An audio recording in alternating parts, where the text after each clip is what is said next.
take a moment to pause the video to read all of the details within the setup of this question here.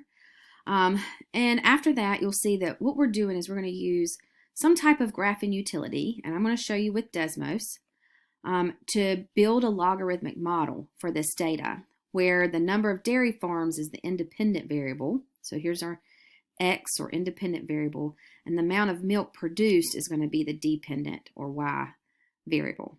Okay, so to start with, before I even answered any of these questions, the first thing I did was I turned to Desmos and I typed in that information. You can see that done here. And to do that, if you forgot how to do that, if you come up here to add item and click on table, that allows you to add a table, and then you just type in those values. And the next thing I wanted to do was see the values here on the screen. And I did this even before addressing the very first question. So I see that my X values are all positive, and if I go up to a maximum of 400, that should capture all of them.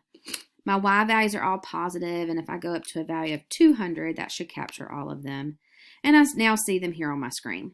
And from there, if I want to zoom out a little bit more, or click and drag on the graph to kind of see better, that helps me. But it also helps me see that this is a decreasing function. And I know that I'm going to use a logarithmic model, so that's not part of the question, that first part of the question. It's whether it's increasing or decreasing. And now the points allow me to use that first choice, the decreasing choice. It was the one with the subtraction instead of the addition. From there, I'm going to go to the next line in Desmos and do that regression. So that's y1 tilde a minus b natural log ln x1.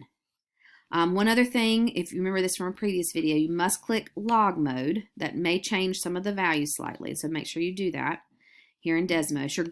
Your TI-84 calculator will do that automatically. And now that gives me parameters A and B, and I'm asked to type those in, but I'm asked to type them into 4 decimal places. So if you ever need more accuracy, if you come to the next line and just type A, notice it gives you more values of that parameter A, and same thing with B if you need it. And then I could just fill that information in here, like so. But you'll see that that goes ahead and answers the next question: which graph is best modeled, or demonstrates, or as a visual, I guess you could say, for that scatter plot, and that one is here, choice D. So then the last part is looking at this particular value in 2008, which is actually not important to this question.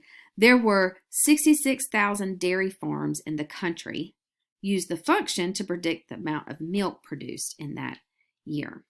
Okay, so if I come back to Desmos, and I'm just going to use click and drag on the curve itself, and I'm going to come back here until I get to 66, and you see it happens right here.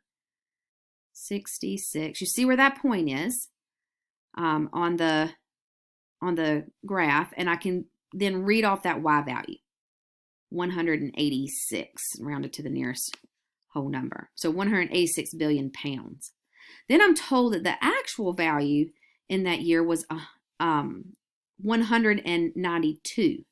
Now I don't see that value on the graph, but let me see if it will let me plot this one value here. 192.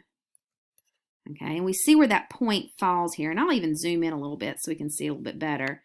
And then where the model says we should be is here in blue, if I can get it still, but yet the actual value is up here in black. So what actually happens is above what the model predicts, or I could say the model is predicting less than what actually happened. So either way, you want to think about that there. And to tell how much more or how much less, depending on your perspective, we just subtract the values 192 and 186, and that's where this 6 value here comes from.